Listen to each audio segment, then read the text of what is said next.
Maybe they figured it out. All right, you ready to go? Let's do it. All right, guys, welcome back to another episode of the Silver Bullet Podcast. As you can see, well, I guess if you guys are watching this on YouTube, You should check it out. check it out. Yeah, we got a new table, thanks to Jimmy over here.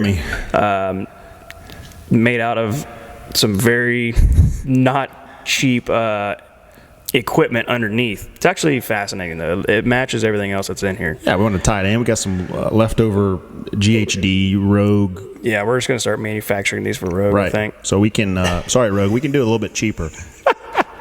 Yeah, but we got to buy your product first. That's kind of the problem. Anyway, let's use a sticker. That's right. So we are kind of changing our scene on here. This is obviously going to allow us to have a little bit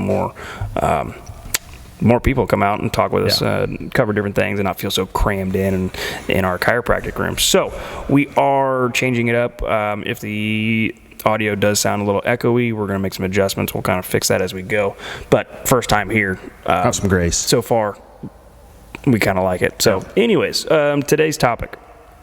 And I kind of posted this to James a few days ago, and I was like, one of the most common things that I hear from people, especially we talk about like nutritional history, things that they've tried, things that they've done, they found success in. I always hear people talk about calorie counting, and counting calories, this and that, and the point system and all the different programs out there that revolve around counting calories. Mm-hmm. We wanted to kind of talk about how to count calories for gaining specific things. So most of the time you're counting calories to lose, right? Right. Want to lose weight, want to lose body fat.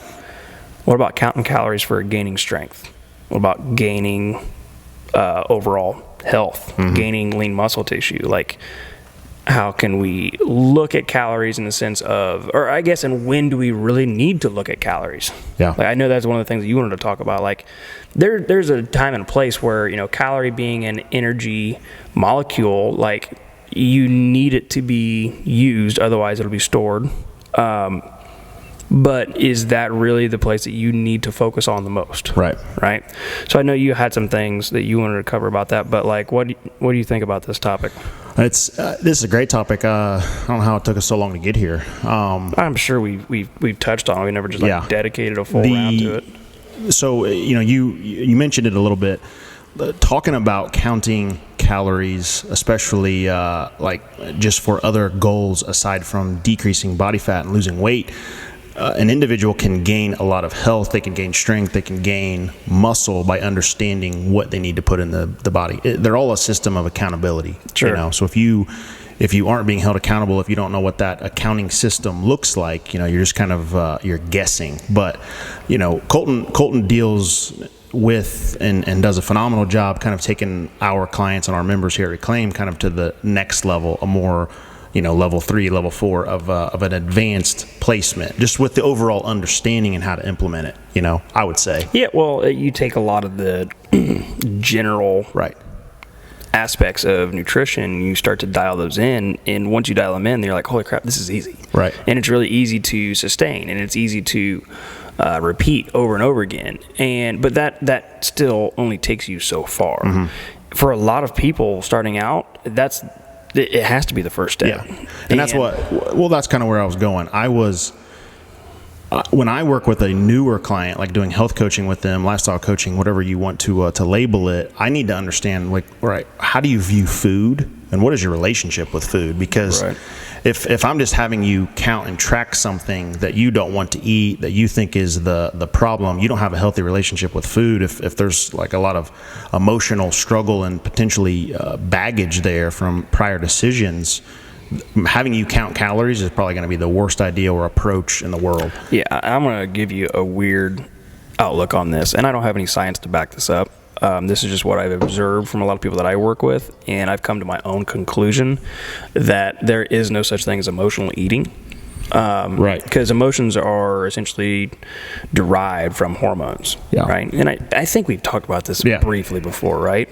So for your hormones to essentially determine that you should have this feeling of hunger or this feeling for a certain type of hunger or food or whatnot, like something has to happen. Mm-hmm. And most of the time it's some form of stress, whether that is mechanical stress or chemical stress or emotional stress, environmental stress. Like there's all kinds of stressors out there, but it's caused by something. Yep. And so to say that, I had a bad day, I'm frustrated, Sally broke up with me, this and that, like it's a terrible excuse to go eat food. That is an example of poor relationship with food because it now is a comfort item. And when you think comfort, it's comforting what? It's comforting my emotions. Therefore, I'm an emotional eater. No, you have terrible control of stressors in your life. That's the big thing right there. I'm working through this habit with a couple right now, spousal unit, and that was the thing that a lot of times individuals do not want to relinquish control of food because it's one area that they still have control over. Like, don't tell me what to eat. Yeah, that's deep. That is deep, though. Yeah. Sometimes it's good not to be in control. Sometimes. Right. But most of the time, whenever I hear the emotional eating aspect, I kind of shake my head and I'm like, well, there's something that triggers the emotion. So even thinking about it as emotional eating, it's stress eating. Why do you have stress? And that's kind of, that leads us into a lot of figuring out, well, what are the things that cause stress? Well, we know that, work causes stress. We know that relationships cause stress. We know that exercising causes stress, and stress in a good way. But, even in the conversation we were just having, there's nothing in exercise, in the active form of exercising, that is good for your body, because during that active time, you're breaking things down. We're destroying it. Yeah.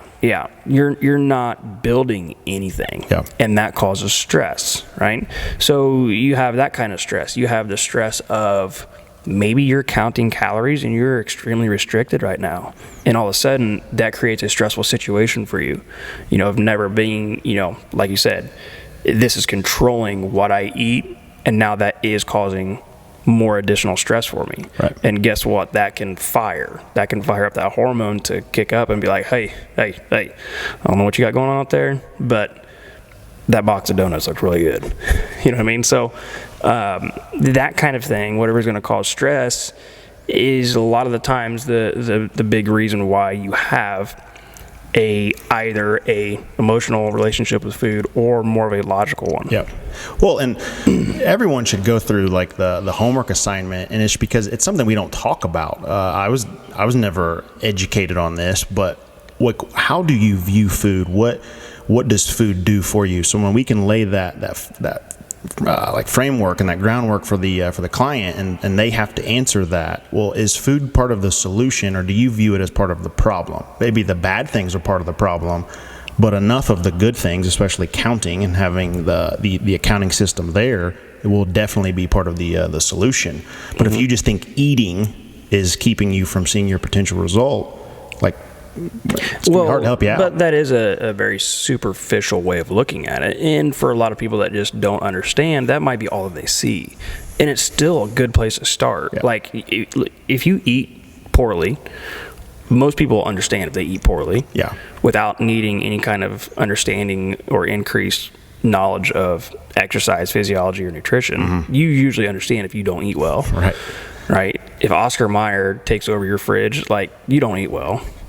So most of the people that know that, that's a great place to start. Okay, but you can't, at a certain point of time, it'll end up being your demise, because that's all you're going to rely on.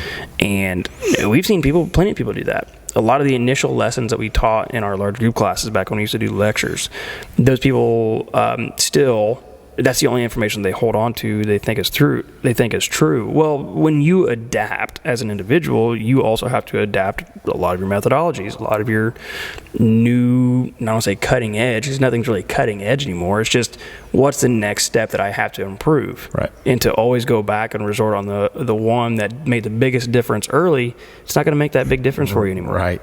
Yeah. It almost never does. So that's definitely the big one, and to tie all of this into counting calories, first we got to take a step back and kind of look at what counting calories is, or counting points, you know what I mean?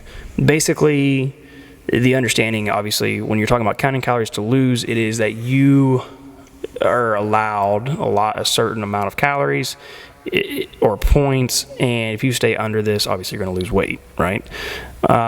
This is true in the sense of how calorie exchange works in the body. The problem is that you can make situations a lot more chaotic in your body by going this route, right? So while you can lose weight, you could lose muscle mass. You lose muscle mass, you could lose bone density. You lose bone density, you could break a hip at 45 years old. You know what I mean? It's like these things can really stack up and create a snowball effect. Like, nobody wants to lose muscle. Everybody wants to lose weight, though. But most of the time when you just cut calories, you don't lose fat first. Right. You lose muscle mass first. Yeah. Fat's a precious commodity. It's like having energy bars all over your body. Like, if worse comes to worse, yeah.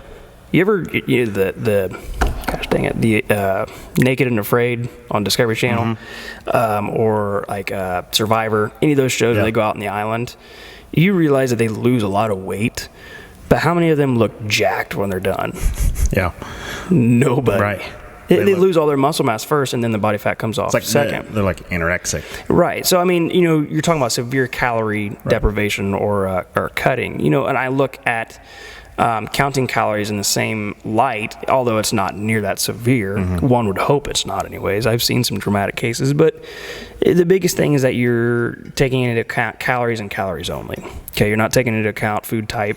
You're not taking into account understanding your satiation or your hunger paths or any of those things, or really getting a chance to actually listen to what your body tells you, because you're just following a script. Yeah, like you're the old understanding of, just count calories, eat what you want, and you will decrease weight. That's kind of what you're getting at, right?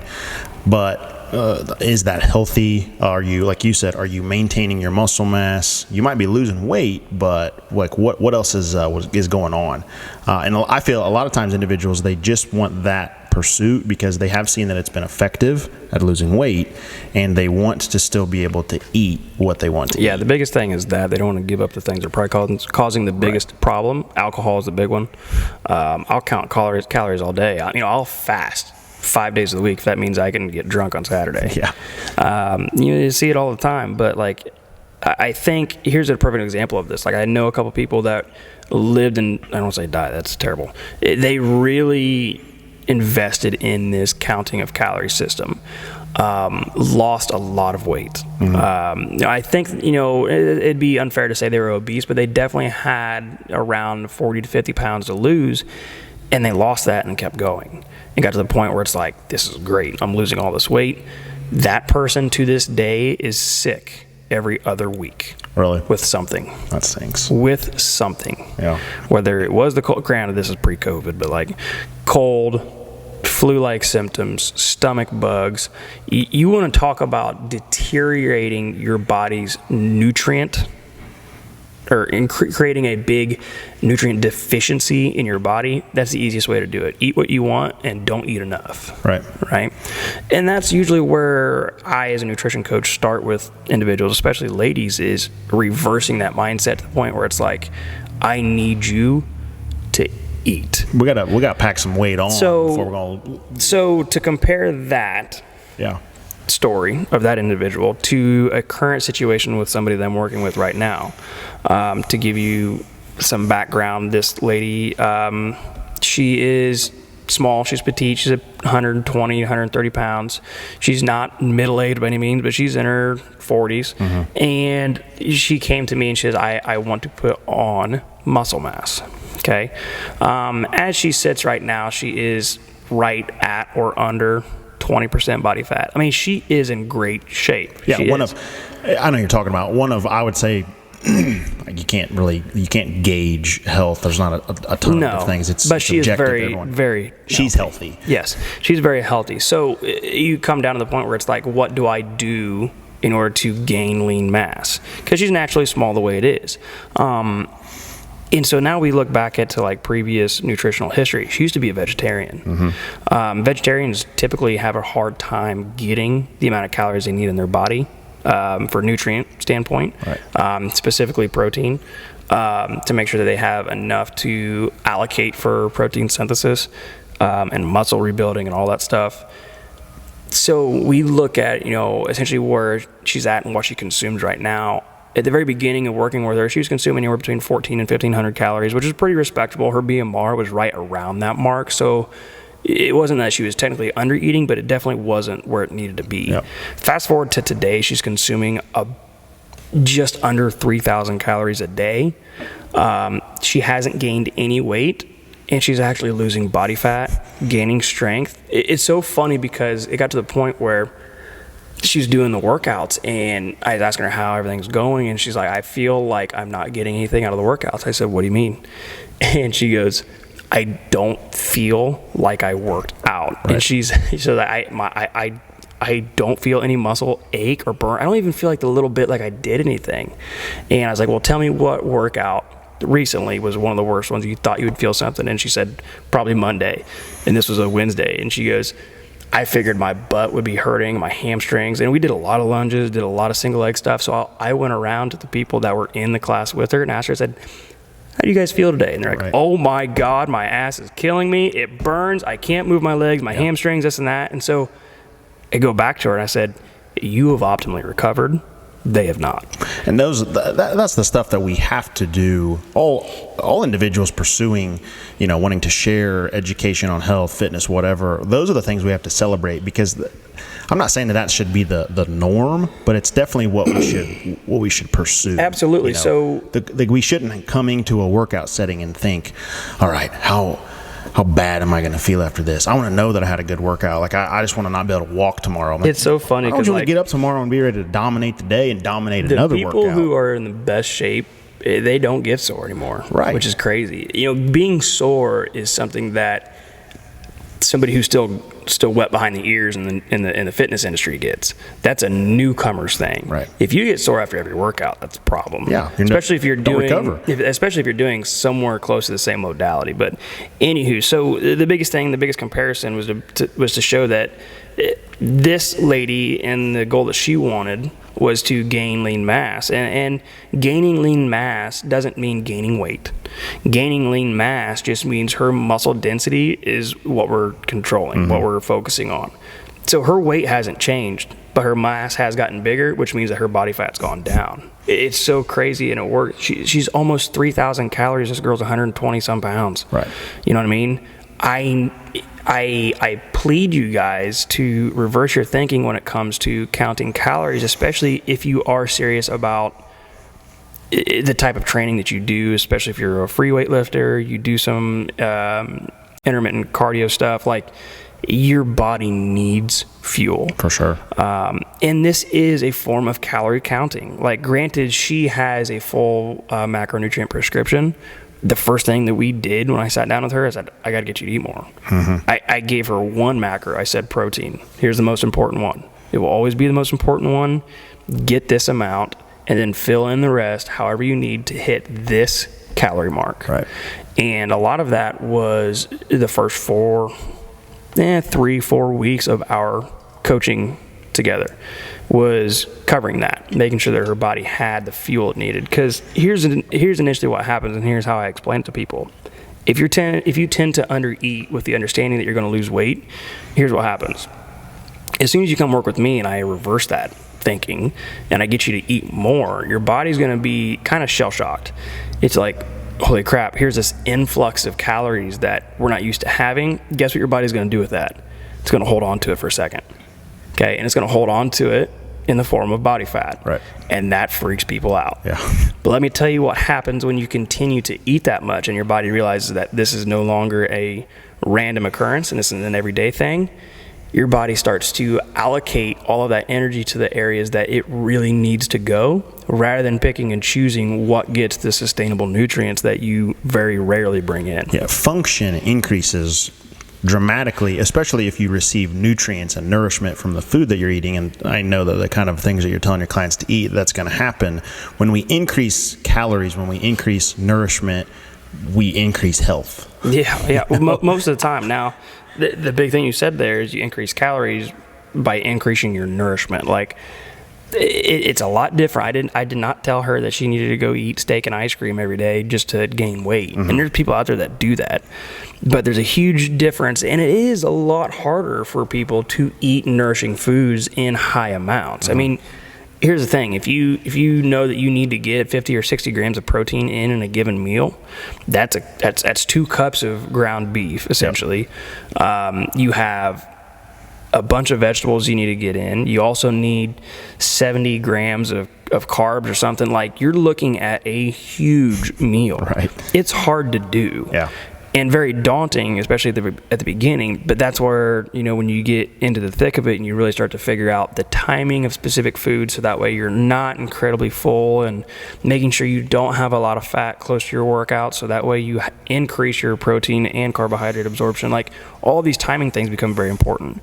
But if the mindset is only, I'm going to eat less because I hate myself and the decisions that I make, I'm going to go punish myself in the gym in order to burn the calories. Like, yeah, you might lose a little weight initially, yep. But if you've been doing it for 2 years, I bet you anything you've put on body fat, yep. And you might not have lost a pound. Right. Yeah. Well, and I think too, this is an area and a topic that we have to continue to provide the right type of information. I remember working with some high school kids.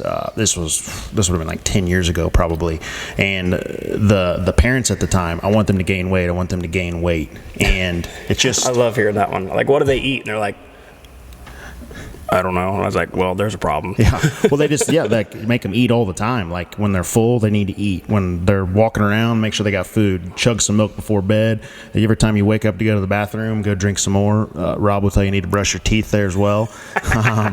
But just constantly be getting food in. And the point that I'm wanting to make, and if this offends you, it's just the way that it is. It's a large percentage of our population. Our bodies are meant to function lean, strong, healthy, high metabolism. Yeah. Being overweight it's a symptom of a lack of health. Yeah. Yeah. I don't think I need to add to that. I think you covered that. So I guess, where we want to go with this topic now is, I guess we've identified that, counting calories can be good, obviously, in the circumstance that I'm describing with, somebody that I'm working with currently, but you can still count calories and not be in a drastic deficit where calories are the only focus that you have. So, the last couple podcasts we're talking about strength camp, we're talking about gaining strength, we're talking about increasing lean mass. How can we count calories in order to feasibly accomplish that goal? Mm-hmm. Okay, and now keep in mind, and I don't know how else to say this. If you increase your lean mass, you will burn more fat. I don't know how else to say that. Right. It's such a weird. You want to burn fat, gain some muscle. I'm telling you, it's so that everybody that loses and gets very lean in here is because they're gaining lean mass. And I'm not talking about gaining 10 pounds of muscle. Yeah. I've literally watched somebody gain 2.5 pounds, and all of a sudden their body fat falls off. Dramatically different. Yeah. It's so crazy. Yeah. Well, we shot ourselves in the foot. Like, we love the InBody scanner for tracking data and being able to make suggestions and make some changes on the fly. But the problem is every time when our clients, and anyone really, when they step on that thing, they assume, all right, if things are optimal and I'm doing as I should, my body fat is going to go down, my muscle is going to go up, and my weight is just going to stay exactly where it is. Mm-hmm. I'm like, that's like the perfect scenario for like your 1 out of 20 chance. That's what we call it. It's what we call a unicorn. Yeah. We know it's out there, but we can't find it. Anyways, so yeah, it's definitely, it is what it is as far as what the general public thinks the best way to lose body fat is.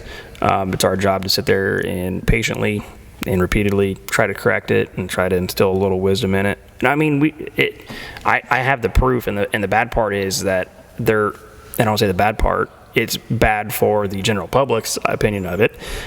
They're all females.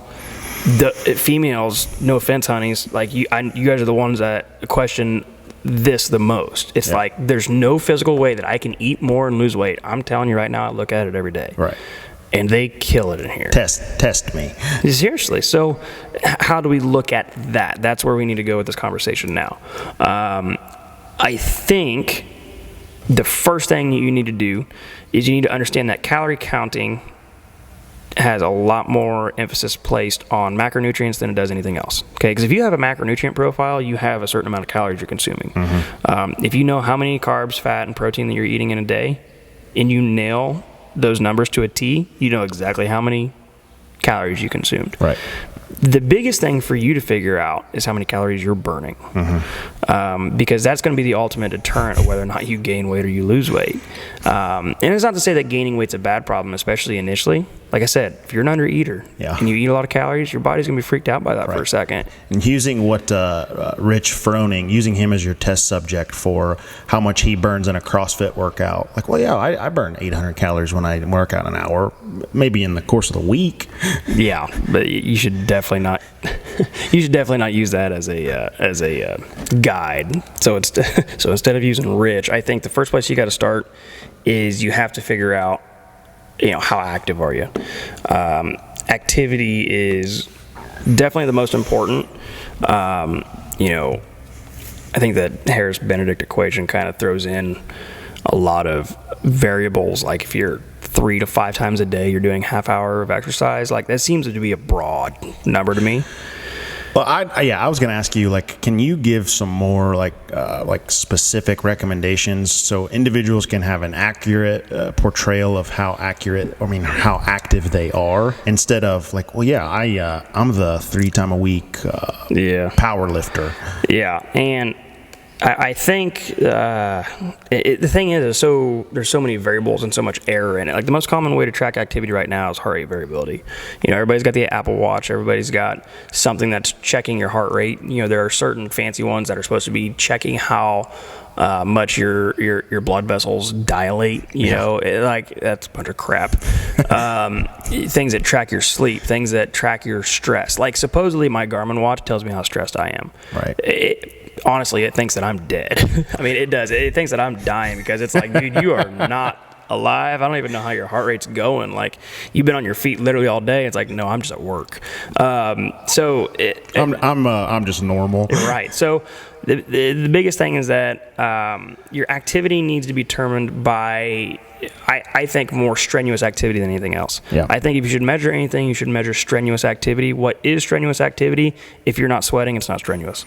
And that's probably the easiest one to do, because if it's strenuous and you start sweating, your body is trying to cool down the system from overworking. That is the easiest biofeedback indicator that tells you if you are working. If you're not sweating, that's a problem. So then you start to figure out, okay, well, how many times a week am I sweating doing this strenuous work? Is it twice a week? Is it 3 times a week? Is it 5 times a week?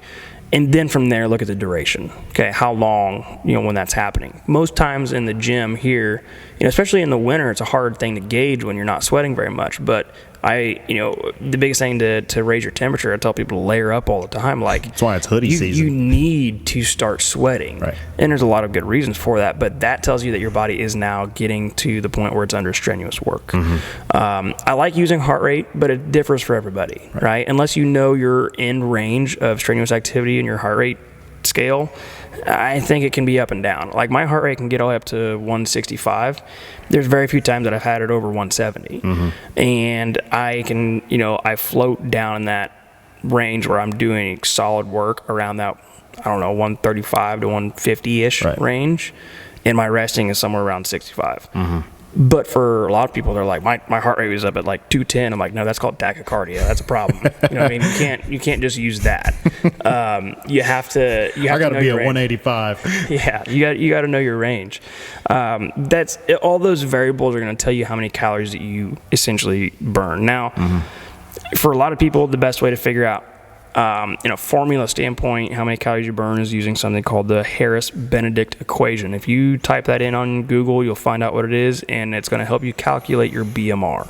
It's your basal metabolic rate. You sit on the couch and watch SportsCenter all day, that's essentially how many calories you burn. That's what your BMR is.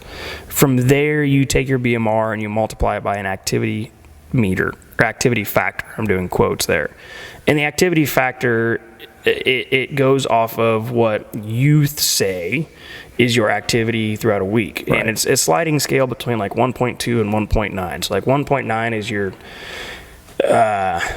triathlete person that's training twice a day for 7 days a week, and 1.2 is somebody that walks outside and gets their mail out of the mailbox. Somewhere in between there, you lie. Yep. And then you take your BMR and you multiply it by that number, boom, that gives you calories. And those calories are the calories needed to maintain your current health, your current structure, your current where you're weight, at. where you are at. And then if you want to lose weight, you stay under it. You want to gain weight, you go over it. That's how you count, quote unquote, calories from a professional standpoint of understanding that my body needs this much in order to work well. Remember when I was talking about the bicycle spoke? We were talking about systems. This is the best example I can give you if you're an undereater. If you're an undereater, your body now has to determine where at in your body gets certain calories. What's the most important? What's the hierarchical list? Your body can still function. Right. It's just like the bicycle spoke. But one of those spokes is shorter than the other. Yeah, I'm glad you said that. Every time that wheel turns, stress is building, and it's because you're under eating. Yep. But sometimes stress is needed to get to a smaller weight. Don't get me wrong. I'm not saying you can do this without being stressed. What I'm saying is there are certain and more important areas than your body fat that need those calories. For sure. Yeah. A lack of health is going to greatly be a result of, undernourishment, under eating. I mean, you said it, function isn't where it should be. There is then dysfunction, and that's where a lot of those symptoms happen. And if this goes on for long periods of time, now we have organ systems that don't work the right way. There's a lot of hormonal imbalance and many other things that come on. And then, unfortunately, we continue down that path, and what mainstream media would say is, continue to not eat, just don't eat, count your calories, suppress your calories, and it just causes a big issue. It's a big way that a lot of autoimmune issues flare up. Yeah. Especially with people who have no prior history. It's just so stressful to the body. Right. And it can handle it for a month, maybe it handles it for a year, maybe it's a couple years. But eventually it all comes crashing down, and it's never a pretty picture. Right. And we definitely don't want anybody to get to that point. So, using the Harris-Benedict equation, figuring out your calories, if you're wanting to gain muscle mass, you need to be at least maintaining the current body weight that you have and placing extra emphasis on your macros, and we'll talk about that in a second, or you need to be eating more than you currently are, trying to get up to, say you're an undereater, get up to what your current BMR is right now. Right. I've had a lot of people that, that I've worked with that are undereaters, and I said, the first thing we're going to do is we're going to try to get you to your BMR, and we got to that point, and everything started happening. Yep. I didn't even have to make any adjustments past that. Right. Guys do. Well, then your body recalibrates to that new homeostasis. Yeah. And now guess what? We've achieved health. Where do you want to go from here? Yeah, no kidding. So now, from counting calories, counting macros, counting units of measurement for food to gain strength, to gain muscle mass, to better your chances of losing body fat, what do we do? Well, the first place to start, especially when you're talking macros, is going to be protein. I can't think of any situation where protein is not the most important macronutrient your body needs. Right. I don't care if you're doing the keto diet. I agree. It's still the most important thing you need. Because here's the thing about protein itself. Everybody thinks about protein from muscle fibers, right? 100% true. Your protein goes to helping that protein synthesis, but it doesn't go there first. Mm-hmm. There is a legit hierarchical need of protein in the body, and there's a lot more important crap going on that need protein besides your sore muscles. Right. Because your body can survive with an achy arm, but it can't survive with poor quality cell membranes, and it can't survive without proper communication between cellular walls, and it can't survive without DNA and RNA replication. Like, those things are more important than your sore quads. Right. And guess what? If you're not consuming enough protein, you're playing that game. Yep. Picking and choosing where things go. And you don't get a choice in that, by the way. Your body chooses that because your body is 10 times smarter than you'll ever be. But protein is always going to be the most important. So general rule of thumb, and we've talked about this before, I think, but like ladies, somewhere between 0.7 and 0.9 grams of protein per pound of body weight. That's what you should do every day. Mm-hmm. Not just on days you work out, every day. Right. Especially if you're an undereater. Guys are going to be right around that 1 gram per pound of body weight every day. Not just days you work out, every day. Especially if you're an undereater. Most of the time, if you figure out a way to do that, you're going to start seeing results, especially if you have gone backwards or you hit a huge stall at the beginning. You could be doing the same thing for 2 years in a row. You were literally the walking description of insanity. And you figure out how to eat enough protein, and all of a sudden it's like, holy crap, I still got it. Yeah. And it starts going away. Body fat, that is. So, definitely the most important. You got anything you want to add on that? Well, I know I'm just talking. Yeah, I think that with the protein, especially, I've found that, especially I think women, when you go such a long time without eating protein or eating the right amounts, well, I just don't like it. I don't want to eat it. I can't eat it. And you see that there's that lack of satiation and the desire to consume it, because more than likely, unfortunately, they've eaten the processed carbs and the other things in place of that. Yeah. And then there is a lot of that unraveling that you have to do to help in that pursuit. So I guess, what are some other sources that an individual should or could consume if meat, like flesh, isn't going to be the staple? Most of the time it's red meat that people don't like. It's a little bit harder on the digestive system, a little bit more irony. Your body, if you're somebody who doesn't eat enough protein, your body gets really good at anticipating what your next move is. Most of the time when you're hungry and you start salivating, that's your first enzymes being produced preparing for a meal. Right. And guess what? If you eat a certain amount each and every day, that's the enzymes that are produced. Okay. So I always tell people, if you're going to try to increase your protein, the worst thing you could do is jump from 70 grams of protein a day to 180, because your body's not going to be able to handle it. Yep. There's not enough not enough enzyme production ready to handle that yet. And it's going to be a lot slower process. It's going to like having a rock in your stomach. So like most of the time, whenever I'm trying to have people work up in protein, it's always going to be using more white flesh. It's going to be using more fish. It's going to be using more crawfish, more crustacean is the word I meant to say. You can use you could use crawfish if you want, but shrimp, crab, stuff like that. And even the imitation stuff is fine, because that's pollock, it's white flesh.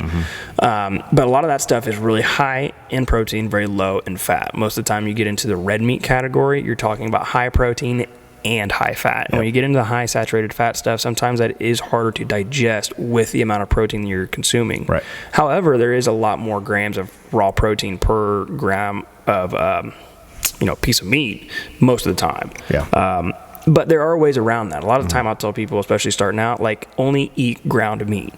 If you're going to eat red meat, eat ground beef by the cup. Don't try to eat 3 steaks. Like, ground beef is already has one of the digestive processes taken care of. Don't have to chew as it's much. Ground up. You don't have to chew as much, right? So a lot of those things can be really helpful. Protein shakes, obviously a huge help. There are vegetables out there that have a decent amount of protein in them. If you can handle dairy can be a great option. But for a lot of people, especially if you are significantly overweight, you have any blood sugar issues, you have anything that would suggest that you have any kind of gut dysbiosis issues, you should probably avoid it. There is no benefit to it.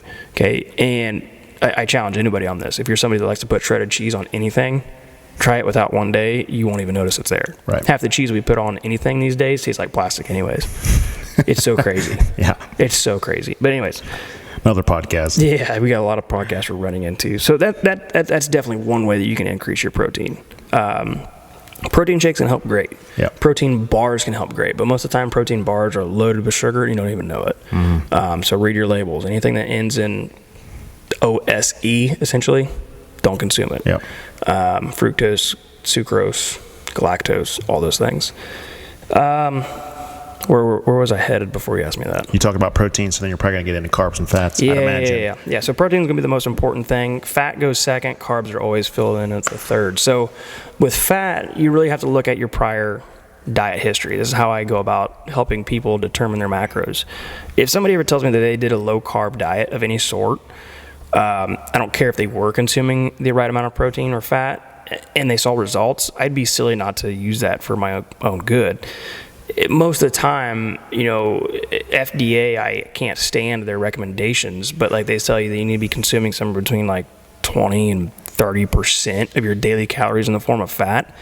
If I find out that having you consume 60% or 65% of your daily calories in the form of fat just because I know you need 2,500 calories and I don't want to give you 100 grams of carbs because it's going to blow you up, why wouldn't I do that? For sure. You know what I mean? So fat's going to be the second thing, but I always look at prior history of diet history, or I just flat out figure out, are you carb sensitive? Yep. You know what I mean? Like, do you have skin issues? Do you have gut issues? Do you have hair issues? Do you have anything that would tell me that when you put a carb into your system, you put sugar into your system, your body freaks out? Yeah. Any of the best nutrition coaches, and I'm glad Colton's on on board with this, that I've researched, that I've worked with, that I've ran into, that I've learned from, fats are the thing that we build up to. So you have the protein, then we get the additional calories that we need from the fats. The carbs are always like the thing that we can manipulate to, all right, how do we tweak results more and more here? Like adjusting those always two numbers. Manipulating carbs. Yeah, because carbs essentially fill it in. Because if you figure out how many calories are in the amount of protein you consume, followed by the amount of calories in the fat that you consume, but you know you got to hit this one number, all you got to do is fill in the rest with carbohydrates. And then from there, it's very specific to figuring out what type of carbs you're going to consume. Does that make sense? Yeah. So, like, are you going to consume vegetables? Are you going to consume pasta? Are you going to do rice? You're going to do whatever? It's completely up to you. Have we done a podcast on like nutrient timing? No, because we probably shouldn't. We don't have time for that today. No, we don't have time for that today. But it would be a really good one. Yeah, specific to body type too. Yeah, because that's the next step. You know, now we've worked on the calories. We've worked on these macros. So then, where does that carb? Where does it help you the most? Where does it hurt you the most? Right. Based on stress and everything else. Based on your goal. Based on what you're trying to achieve. So that'd be another good one too. So the biggest thing here that we're throwing out is that if you're going to start counting carbs, make sure you pay attention to, or you're going to start counting carbs, counting calories, and the effect that you're trying to gain strength, trying to gain lean mass, trying to lose body fat. You always got to count your protein. Count your protein first. I told you how much you should be consuming. 7.7 to 0.9 ladies per pound. Guys, somewhere around 1. Yeah, and that should be like your takeaway, your homework. That should be the first thing you work on. That's the first thing you should count. The second thing you should count is figure out how much fat you consume.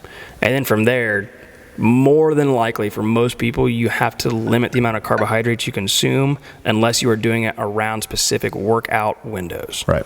Most of the time. Now, we're going to have to continue this podcast because we're running out of time. But part 2. It's definitely something that we're going to have to expand on because we just opened up an entire new can of worms. But the biggest thing, counting calories can be super beneficial.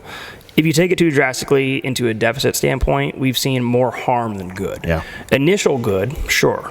But if you've been doing this for 2 years and you've been stuck at the same weight, or even worse, that you're gaining body fat or you're fluctuating quite a bit, more than likely, if you count your protein right off the bat, it's gonna kickstart that, break through the plateau. We've seen it happen a lot of times. It's a lot of fun to watch too. Well, it's good to learn from. Like we've even, your body is constantly working against what you're doing. Your body wants to run at the most simplistic way. It wants to run at ease. It wants to be lazy, if you will.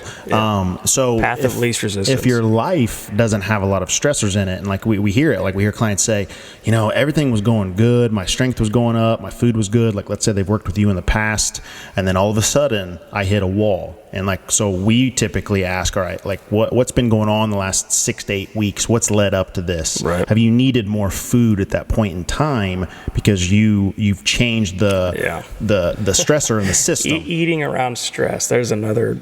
You need to start writing this down. Write this stuff down because we got podcast after podcast already lined up. So, all right, we got to wrap this one up because I got stuff that I know I got to do, and we went a little bit longer than I kind of thought we would. It was a good one today. It was a good one, yeah. So we will expand more on this as far as counting calories, counting macros, putting emphasis on timing of food, and then what was that last one you said? Eating around stress periods. Mm-hmm. That doesn't mean emotional eating. No, friends. We just talked about that at the very beginning. Stress periods and eating a very specific way. Anything else you want to add? Last part. That's it. I like the new desk and the new sign. New desk, new sign, because he did all of it. So we are very happy with his efforts. All right, guys. Thanks for listening. This is the Silver Bullet Podcast.